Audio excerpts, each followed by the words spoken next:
Can you believe that college football superstardom doesn't always lead to NFL success? Every fall, college football fans watch as quarterbacks light up stat sheets, lead their teams to glory, and etch their names into school record books.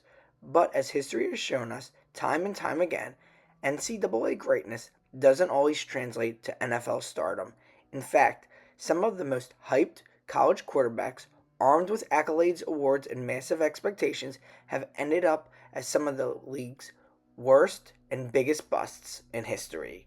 Let's take a look back at some of the biggest examples of college superstar quarterbacks who couldn't carry their teams to success on Sundays. At 6'6", 260 pounds, and a cannon of an arm, Jamarcus Russell was a phenom at LSU. His performance in the 2007 Sugar Bowl, where he dismantled Notre Dame, cemented himself as the number one pick overall for the Oakland Raiders. But Russell never lived up to the hype. He was a prolonged rookie holdout, he had poor work ethic, and struggled learning the playbook. Infamously, coaches once gave him a blank game tape to study, and Russell claimed he watched it. However, it was blank. By 2010, after just 3 seasons, Russell was out of the NFL. He had 18 touchdowns and 23 interceptions and a reputation as one of the biggest busts in history. Of course, you can't talk NFL busts without always talking about Ryan Leaf, the man who's cleaned up his life and put it back together and now has become an inspiration to many. The 1998 NFL Draft was all about Peyton Manning versus Ryan Leaf. Manning would end up going number one, but many believe Leaf had a higher ceiling. His electric performances at Washington State, leading his team to the Rose Bowl, was what stuck out in many NFL scouts' minds.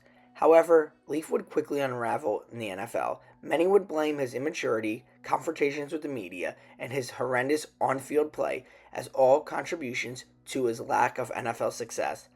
His time in San Diego was seen as a disaster. After a short stint in Dallas and a failed comeback, Leaf's NFL career was over. He would have off-the-field issues, including legal troubles with substance abuse, but he put his life back together and has made many strides and has now become a social media icon in the world of football. There is no golden boy bigger than Tim Couch. The famous air raid offense from Kentucky, he had size, he had accuracy, and a quick release, all traits that made him the number one overall pick in 1999. The Cleveland Browns thought this was their franchise quarterback. This was the stepping stone with the reactivated franchise, and every eye was on Cleveland. Couch was thrown into a difficult situation as an expansion roster team. They struggled. The offensive line was horrendous, and Couch could never get the ball off in time. He would finish with 64 touchdowns and 67 interceptions over 5 seasons, and he would be plagued with injuries. Many blame the Cleveland Browns for the reason for Tim Couch's lack of success, and many still state to this day if he would have gone anywhere else, he would have had much more success in the NFL. Of course, you can't have this list without the man, the myth, the legend, Johnny Manziel, Johnny Football, a college football icon. If he played during the days of NIL, he would have been a multimillionaire as a freshman. This man won the Heisman Trophy winner as a freshman and would be one of the most cultivated characters in college football. His combination of elusiveness, swagger, and playmaking made him a national sensation. All eyes were on him, but his NFL career was a totally different story. He'd be drafted 22nd overall by the Cleveland Browns in 2014, and his off-the-field antics and lack of discipline caught up to him quickly.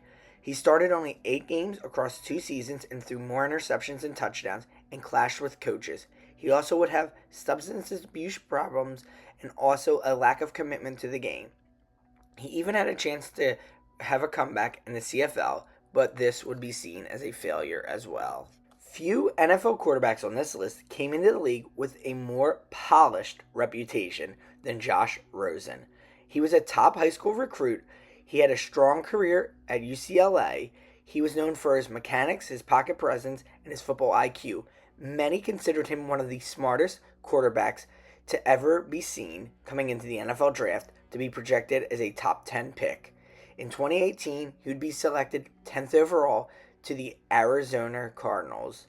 However, Rosen's time in Arizona was doomed from the beginning. They had a weak offensive line, and he would struggle behind the coaching turmoil. He would go 3-10, and many would state he was put into the games way too early, and he should not have started that quickly during his career.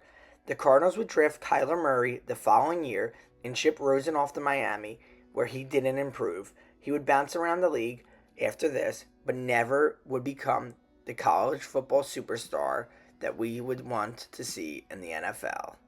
Matt Leinart. What can you say about Matt Leinart? He was one of the most dominant football players in college football history for USC in the mid 2000s. He was a Heisman Trophy winner, a two-time national championship winner, and success followed Leinart everywhere he went.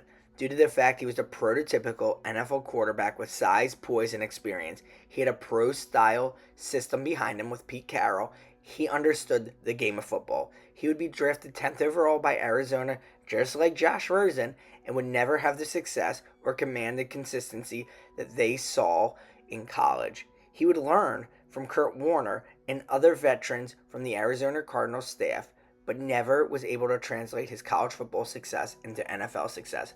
Though he would go on to a decent career as a backup, he would never regain that success that we knew in college. And now he has a very successful career as a college football analyst. In the 1999 draft, 3 quarterbacks were taken in the top 3: Tim Couch, Donovan McNabb, and Achilles Smith.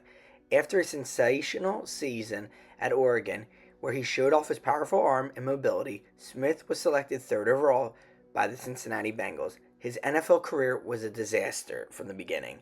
In 4 years, he started just 17 games, throwing 5 touchdowns and 13 interceptions. Smith struggled at reading defenses and would never gain the timing you would need in the NFL for consistency.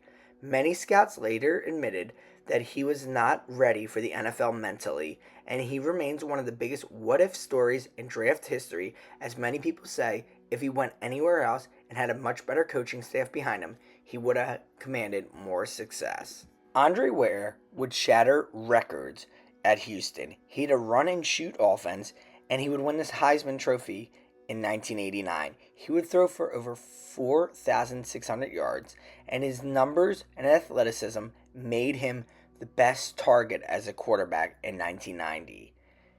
The Detroit Lions would select him 7th overall, but Detroit never fully committed to adapting their offense to fit Ware's strengths.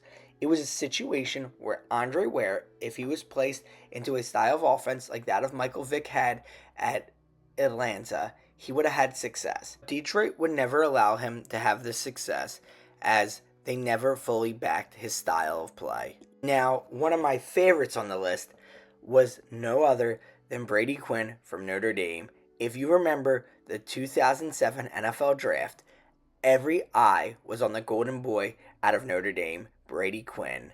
Under Charlie Weis, Brady Quinn was seen as the future of the Cleveland Browns and in the NFL. He was known for his leadership, arm strength, and build. Quinn had intangibles, very similar to that of Tim Couch. Unfortunately, like many others on this list, he was put into a poor situation, just like Tim Couch was, and he was never able to succeed. He would throw just 12 touchdowns during his career and would bounce around with several different teams. But in today's world, he shines as a college football analyst. Let's round off the list with Christian Ponder. Though Ponder had a very decent NFL career with over 6,000 yards thrown and would also take the Minnesota Vikings to the playoffs, compared to the other players on this list, he would be seen as a success. But he never truly lived up to the hype of his FSU days. He was truly dominant at FSU, showed a big-time arm and great accuracy, but those things didn't translate to the NFL, especially because he got injured a lot and would struggle with his decision-making. Though he had a long career and would throw for 38 touchdowns, he had a forgettable tenure as the quarterback of the Minnesota Vikings. Being a superstar quarterback in college football doesn't always equate to NFL success. We've seen this time and time again, not just with the people on this list, but with others. Now, with the 2025 season upon us, who will be the biggest bust from that draft? Though we didn't have as many top prospect quarterbacks as we've seen in the past, who do you think will be the bust? Thanks so much for watching. believable truths.